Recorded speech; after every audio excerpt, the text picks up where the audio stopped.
जय हिंद दोस्तों। स्वागत है आपके अपने चैनल A to Z अड्डा पे। उम्मीद करता हूँ आप सभी स्वस्थ होंगे, मस्त होंगे और मज़े में होंगे।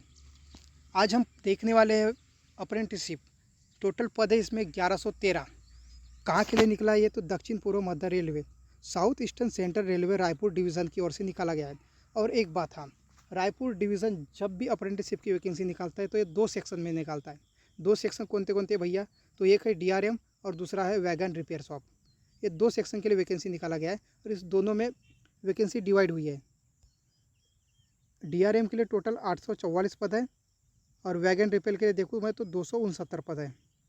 तो देखते अपन इसकी अप्लाई डेट से लेके तो अंतिम तिथि और उसके बाद में सभी ट्रेड वाइज वैकेंसी कितनी है।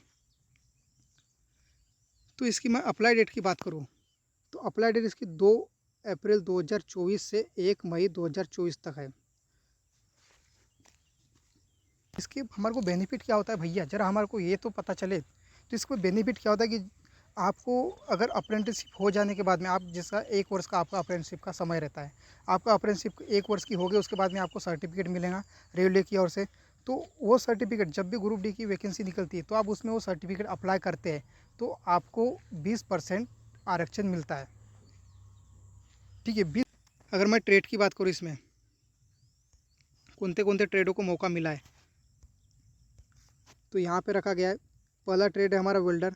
वेल्डर में टोटल पोस्ट की बात करूँ तो 161 पद है, 161 है।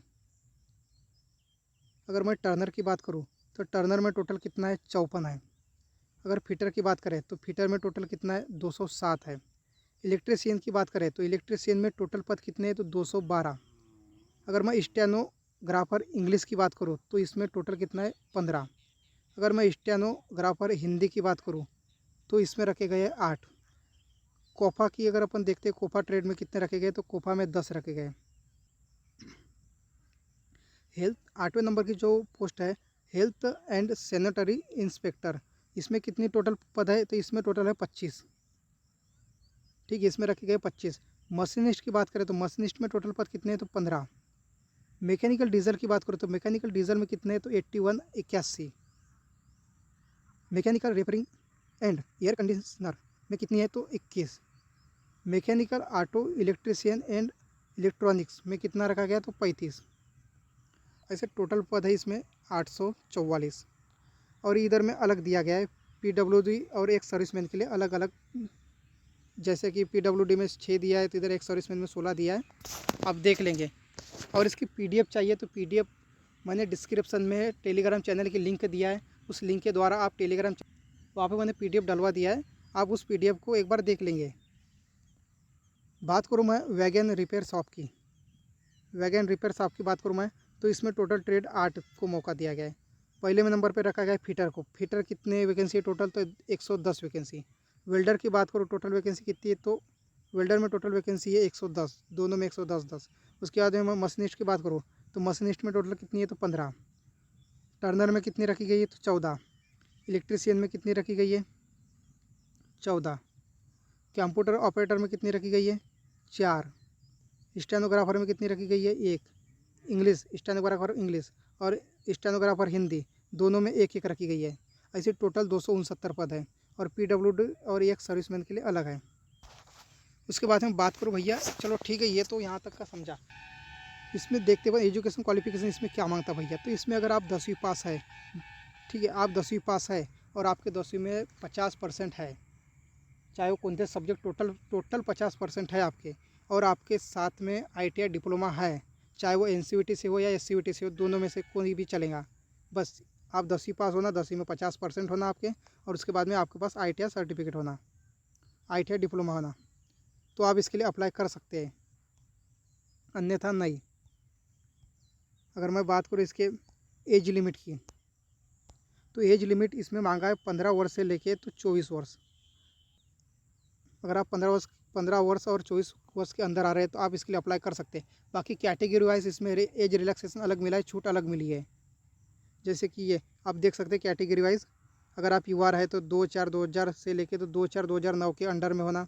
उसके बाद में SC का हिसाब से देख लीजिए, ST का, OBC का, PWD, एक सर्विसमैन का, आप अलग अलग रखा गया, देख लेंगे। आगे बढ़ते अपन, अगर मैं इसमें बात करूँ ये कितने वर्ष का होता है भैया, तो ये आपको दिया जाएगा 1 वर्ष के लिए। आपको 1 वर्ष का ट्रेनिंग करना पड़ेगा इसमें। फिर इसके ट्रेनिंग के साथ साथ आपको 8-10 हज़ार जो स्टेपन मिलती है वो अलग से मिलेंगी, ठीक है, मंथली मिलेंगी वो आपके खर्चे पानी के लिए। हालांकि उसमें तो बचता कुछ नहीं है, क्योंकि वही वहाँ जो खर्चा होता है वो वही के वही मेंटेन हो जाता है। आगे अपन बात करेंगे इसकी मैरिज लिस्ट की, ठीक है। सिलेक्शन प्रोसेस इसका क्या है भैया, चयन प्रक्रिया क्या है इसका, तो इसका चयन प्रक्रिया बड़ा आसान है। इसमें कोई पेपर वगैरह नहीं होता, ठीक है, इसमें पेपर नहीं देना पड़ता। इसमें क्या होता है, आपका 10वीं का मार्क और आपका ITI का मार्क, आपका 10वीं और ITI का मार्क का जोड़ के जो एवरेज निकालते हैं उसके बेस पे मेरिट लिस्ट लगती है। जैसे कि मान लीजिए आपने 10वीं में, आपके 10वीं के परसेंट 60 है और आपके ITI के परसेंट है 80, तो इसको जब दोनों को जोड़ देंगे अपन तो 140 होगा। 140 को जब मैं 2 से डिवाइड करूँगा तो कितना आएगा, 70। तो ये हो गया आपका एवरेज। तो 10वीं और ITI, 10वीं के मार्क और ITI के मार्क को जोड़ के उसका एवरेज निकाल के मेरिट लिस्ट लगाई जाती है। और मान लीजिए आप मेरिट लिस्ट में आ गए, आपका नंबर आ गया, तो उसके बाद में आपको एक मेडिकल सर्टिफिकेट बनाई जाएंगी। आपको एक मेडिकल सर्टिफिकेट बनाने पड़ेगा आपको, जो कि वो भी आसानी से बन जाती है बिना, भाई थोड़ा बहुत चेकअप हो तो फॉर्मेलिटी के लिए करते हैं, उसके बाद में सिग्नेचर लगती है। एक सिग्नेचर हो गई, आपको मेडिकल सर्टिफिकेट मिल जाएगा। उसके बाद में अगर आपको किसी बात का दिक्कत है, किसी बात की प्रॉब्लम है, तो आप यहाँ पे कॉन्टैक्ट नंबर दिया है, आप उसके द्वारा कॉन्टैक्ट करके बात कर सकते हैं। आप इस नंबर पे कॉल करके आपको जो भी समस्या है तो आप वो पूछ सकते हैं। धन्यवाद।